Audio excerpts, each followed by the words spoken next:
Ladies and gentlemen, boys and girls, children of all ages, the UDL is part of the Resent, the most entertaining droid in the world.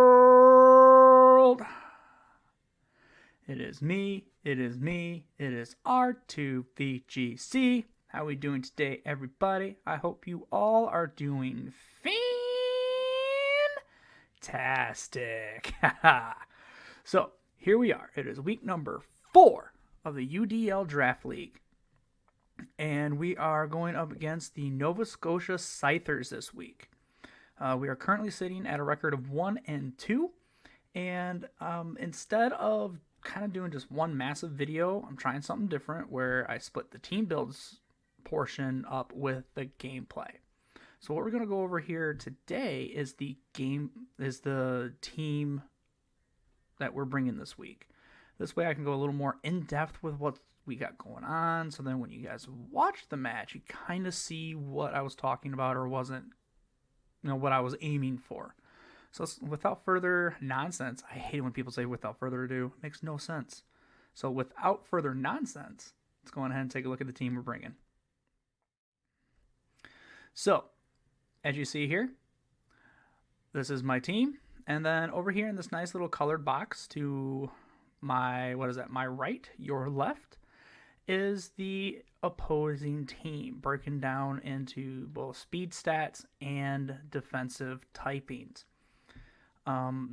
So with this grid, what you're looking at is the incoming attack, which is with the icons down at the bottom of the row. Going to be super effective, which is a ×2 multiplier, or red. Neutral, which has no multiplier and is gray, or not effective or resisted, which is green. And then down at the bottom, just above those logos, you'll see the color coordination of which one is more. Like, are there more restricted more resisted than super effective? Then it's going to be green. Example being the fire type. Or if their resists and super effectives are balanced or the same, it'll be grayed out. Example, an electric type. Or if there's more super effectives than they are resists, they'll be red. Example, ground type. And so because of the ground type, that's kind of a lot of the mode that we're going to go with. So the first Pokemon we'll go ahead and take a look at here is our Sharpedo. Sharpedo is going to hold the Choice Scarf item, which allows it to have its speed stat multiplied by 1.5 times.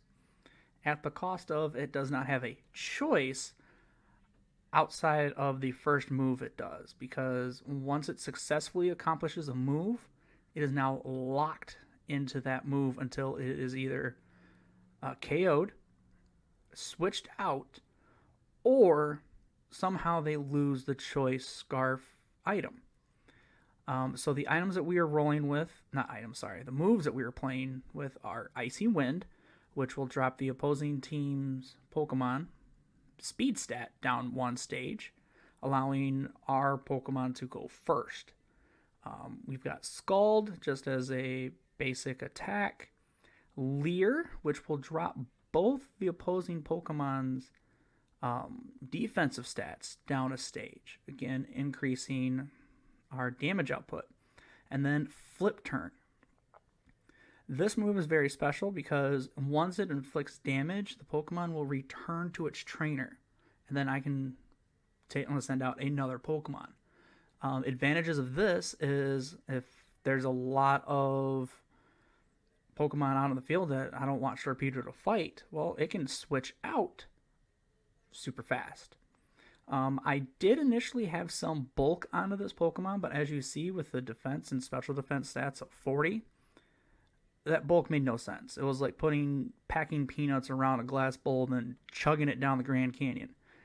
That bowl's still going to get shattered. So I opted for full speed, full attack, and we'll just see what happens.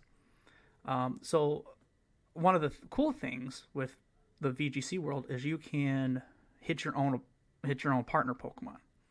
And that's where that Flip Turn is going to come in at, because here's our second Pokemon, our Entei.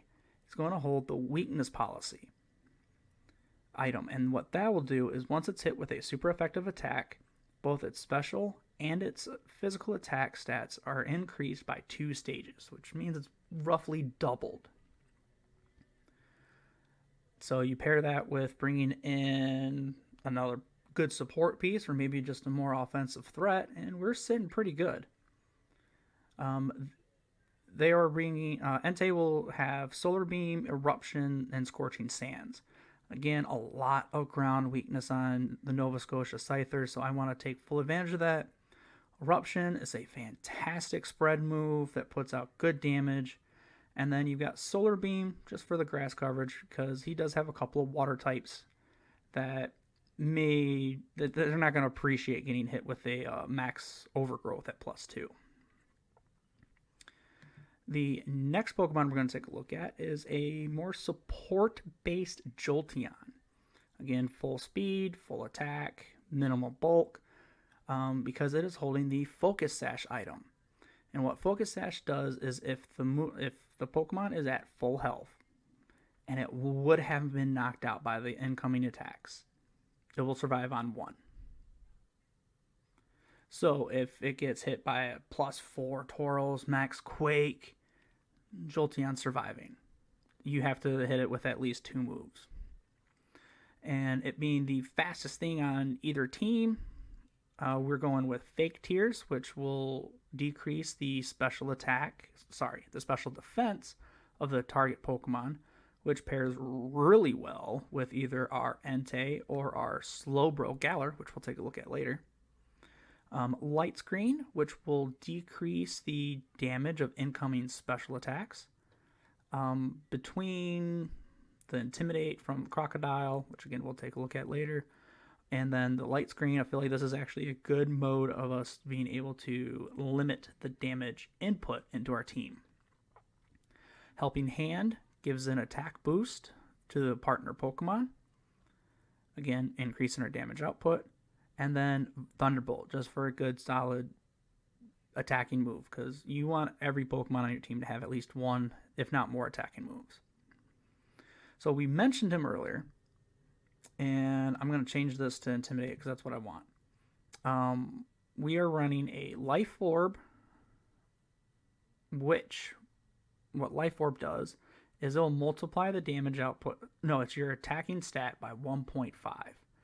At the cost of, at the end of the turn, your Pokemon will lose 1/10 of their HP. So you're risking some health for increased damage output. The moves that we will have are Earthquake, again, lots of ground weakness. Rock Slide, because at this point with our first few, hitting Moltres is going to be difficult.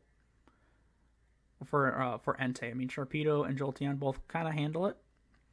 And then we spread out the defenses, and then our speed stat, outside of Choice Scarfed Pokemon, on his team, once I get a -1 from an Icy Wind from Sharpedo, I should outspeed this Croc, should outspeed his entire team.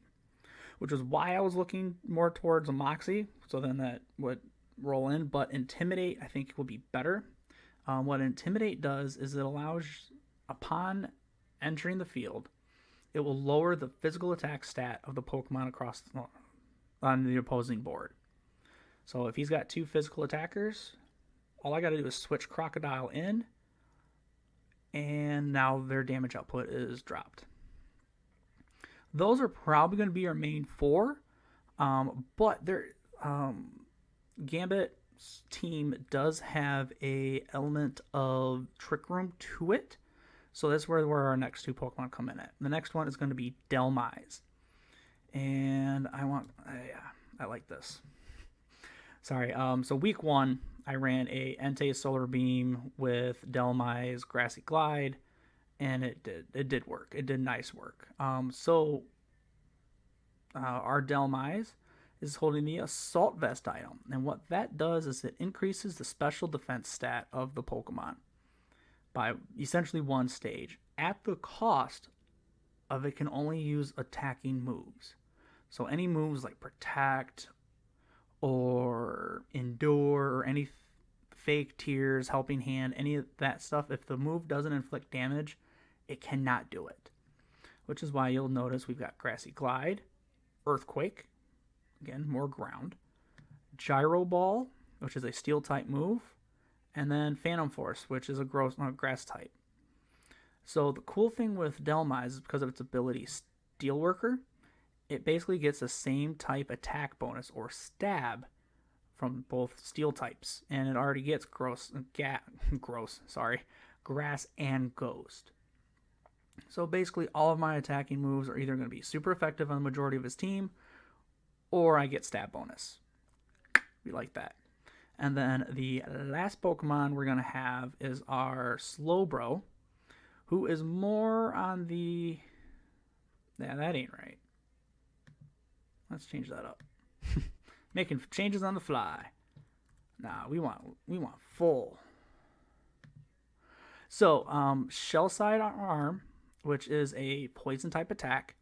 It'll take either the physical or the special, and they'll check the calculations, and whichever one would do the more damage is how it registers. It's a really cool attack. And then we'll have Psychic as our other stab, Protect, and Trick Room. So now what Trick Room does is it flips the entire speed priority on its head. The slowest Pokemon in that priority tier is now going first. So like Dhelmise being the slowest thing on the team with a base 40 speed stat, and Trick Room is now going to go first more often than not. And then again, there's also Slowbro at speed 30, base speed of 30. So it's going to go pretty fast as well. So that is the team we're bringing this week. Again, if you have any questions or concerns about the team, or just want to know some basic more information, definitely drop a comment, and I will do my best to reply to them. Again, if you guys have EV'd your mouse to one-hit KO, either the like button or the subscribe button, if you haven't already, that is greatly appreciated. And hopefully tomorrow, if not the next day, you guys should get the battle. So until next time, guys, bye.